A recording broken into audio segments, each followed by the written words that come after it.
बार की बात है, रात का समय था। सीमा नाम की एक लड़की अपनी स्कूटी पर तेजी से घर की ओर चली जा रही थी। आज तो बहुत लेट हो गया ऑफिस में, माँ बहुत गुस्सा करेगी आज तो, मुझे और तेजी से घर जाना होगा। सीमा अपनी स्कूटी की स्पीड बढ़ा देती है, लेकिन तभी सामने से एक ट्रक तेजी से चला आ रहा होता है। इससे पहले सीमा कुछ समझ पाती, वो ट्रक सीमा को जोर से टक्कर मारकर वहां से भाग जाता है। सीमा रोड पर गिर जाती है और दर्द से तड़पने लगती है। आह, बचाओ मुझे, मेरे हाथ पांव दोनों टूट गए हैं। बचाओ, नहीं तो मैं मर जाऊंगी। सीमा की चीखें सुनकर वहां काफी लोग इकट्ठा हो जाते हैं, लेकिन सीमा की कोई मदद नहीं करता। तभी वहां एक एम्बुलेंस आती है जिसे राजू और दीनू चला रहे होते हैं। वो दोनों सीमा को स्ट्रेचर पर लिटाते हैं और लेकर चले जाते हैं। अरे बाप रे दीनू, इस लड़की की हालत तो बहुत खराब है, लगता है ये बच नहीं पाएगी। सही कह रहे हो, इतने एक्सीडेंट देखे लेकिन इतना भयानक कभी नहीं, ये तो पक्का मरेगी। तभी दीनू के मन में एक भयानक ख्याल आता है और वो बोलता है, भाई एक बात बोलूं, अगर तू गुस्सा ना कर, मैं तो कह रहा हूँ ये लड़की मर तो रही ही है, क्यों ना इसके शरीर के अंग बेच दे, हमें अच्छा पैसा मिल जाएगा। दीनू की बात सुनकर राजू मुस्कुराते हुए कहता है, सही बात कह रहे हो दीनू भाई, इसे मरना तो है ही, क्यों ना हमें अमीर बनाकर ही इस दुनिया से जाए। राजू और दीनू की बात घायल सीमा सुन रही होती है। सीमा उन दोनों से बोलती है, कितने दुष्ट हो तुम दोनों, मैं तुम्हारी शिकायत करूंगी, छोड़ूंगी नहीं तुम दोनों को।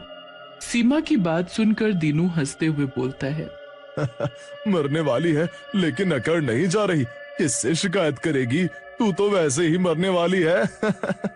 फिर रामू और दीनू सीमा को लेकर एक हॉस्पिटल जाते हैं। वहां अफरोज नाम का एक डॉक्टर बैठा होता है। उन दोनों को देखकर अफरोज बहुत खुश होता है। आओ मेरे जोकरों, क्या लाए हो, इस बार किसके अंग निकालने हैं? डॉक्टर साहब, आप भी बहुत मजाकी आओ, इस बार का माल देखो, इसका एक एक अंग आपके काम का है, बहुत पैसा मिलेगा हमें। फिर अफरोज सीमा को बेहोश होने का इंजेक्शन लगा देता है और सीमा को ऑपरेशन करके उसके शरीर के अंग निकाल लेता है। सीमा मर जाती है। ऑपरेशन के बाद अफरोज रामू और दीनू को पैसे देते हुए कहता है, वाह दीनू और रामू, इस बार तो तुम सचमुच बहुत बढ़िया बॉडी लाए हो, इसके सारे अंग बढ़िया हैं, इनका अच्छा पैसा मिलेगा बाजार में, लो तुम भी इस बार ज्यादा पैसे लो। आपकी इस बात पर तो हमें प्यार आता है डॉक्टर साहब, बेईमानी का काम भी ईमानदारी से। हाँ। फिर दीनू और रामू सीमा की लाश को उठाते हैं और जंगल की ओर निकल पड़ते हैं ताकि उसकी लाश को ठिकाने लगा सके। वो जा ही रहे होते हैं कि तभी गाड़ी एक सुनसान जगह पर जाकर बंद हो जाती है। अरे ये एम्बुलेंस चलते चलते बंद कैसे हो गई? तभी गाड़ी की भी सारी लाइट्स बंद हो जाती हैं और दीनू को लगता है जैसे कोई उसका हाथ जोर से पकड़ रहा हो। दीनू डर के मारे जोर से चिल्लाता है, बचाओ बचाओ, कोई मेरा हाथ काट रहा है, बचाओ। तभी वहां लाइट आ जाती है। राजू गुस्से में दीनू से बोलता है, क्यों चिल्ला रहे हो दीनू, किसी को पता चल गया तो वो हमें जिंदा नहीं छोड़ेगा। मैं सही कह रहा हूँ राजू, कोई मेरा हाथ काट रहा है। अच्छा मेरे चमन, अगर कोई हाथ काट रहा है तो निशान भी होगा ना हाथ पर, लाओ दिखाओ कहाँ है निशान। निशान तो नहीं है, लेकिन कोई ना कोई काट रहा था मुझे। फिर दीनू और राजू सीमा की लाश को एक जंगल में फेंक कर चले जाते हैं। दीनू और राजू इतने पैसे मिलने से बहुत खुश होते हैं और जी भर कर अय्याशी करते हैं।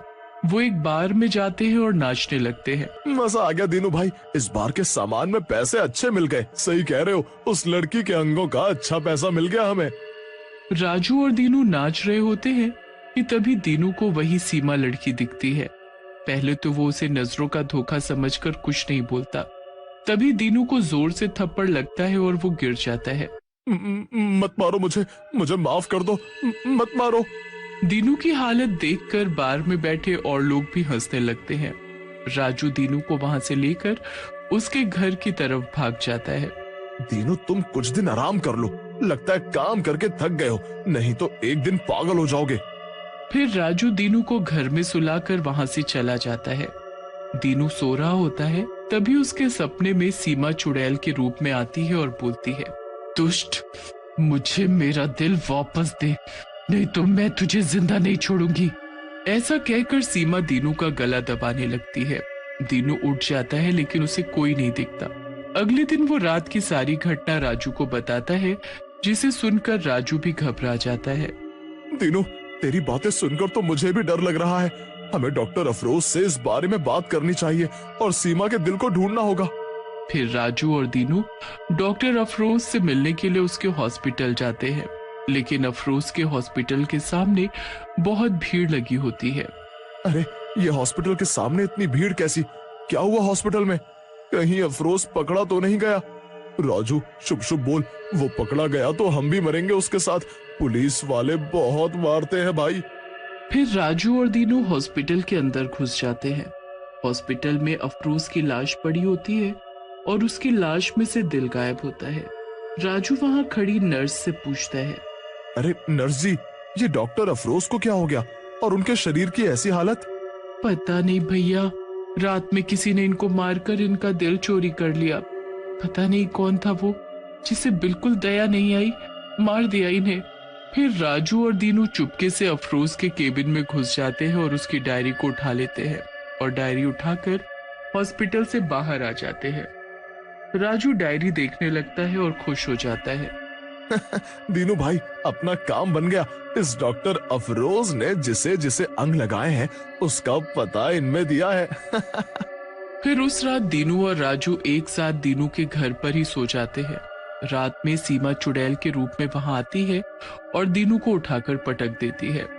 दीनू जोर से गिर जाता है। अरे मार डाला, मेरी कमर टूट गई, मुझसे तो उठा भी नहीं जा रहा। दीनू का चिल्लाना सुनकर राजू भी उठ जाता है और सामने चुड़ैल को देखकर घबरा जाता है। चुड़ैल, मुझे छोड़ दो, मत मारो मुझे। उन दोनों को डरा हुआ देख चुड़ैल हंसते हुए बोलती है, बहुत डर लग रहा है। उस दिन मेरे अंग बेच रहे थे, तब ये डर कहाँ था? अब मैं तुम्हें जिंदा नहीं छोड़ूंगी। तभी दीनू बोलता है, लेकिन चुड़ैल जी, अगर आपने हमें मार दिया तो आपके दिल का पता कौन बताएगा? दीनू की बात सुनकर चुड़ैल बोलती है, तुम्हें अगर पता है कहाँ है मेरा दिल तो मुझे वहां ले चलो, मैं तुम्हारी जान बख्श दूंगी। मुझे मेरा दिल वापस चाहिए। फिर दीनू और राजू चुड़ैल को लेकर अफरोज की डायरी में लिखे पते पर चले जाते हैं। वहां एक छोटी बच्ची बेड पर बीमार लेटी होती है। राजू उसके माँ और बाप के पास जाता है। जी, अभी कुछ दिनों पहले यहाँ पर किसी का हार्ट ट्रांसप्लांट हुआ है। कौन है वो? लड़की के माँ बाप उस लड़की की तरफ इशारा कर बोलते हैं, जी मेरी बेटी अंजलि का हार्ट ट्रांसप्लांट हुआ है। भला हो उस लड़की का जिसने इसे अपना दिल दे दिया, नहीं तो मेरी प्यारी बच्ची मर जाती। तभी वहां चुड़ैल आ जाती है। चुड़ैल को देखकर लड़की के माता पिता घबरा जाते हैं। चुड़ैल लड़की के पास जाती है और उसे प्यार से छूते हुए बोलती है, अंजलि बेटी, तुम ठीक हो जाओगी, तुम चिंता मत करो, मेरे दिल की तुम्हें ज्यादा जरूरत है, अब ये दिल तुम्हारे पास ही रहेगा। ऐसा कहकर चुड़ैल उन दोनों की तरफ मुड़ती है और बोलती है, तुम दोनों ने बहुत गलत किया है, डॉक्टरी के पेशे को बदनाम किया है, तुम दोनों को इसकी सजा मिलनी चाहिए। ऐसा कहकर चुड़ैल दीनू और राजू को वहीं मार डालती है और अपने जादू से अंजलि को ठीक करके वहां से गायब हो जाती है।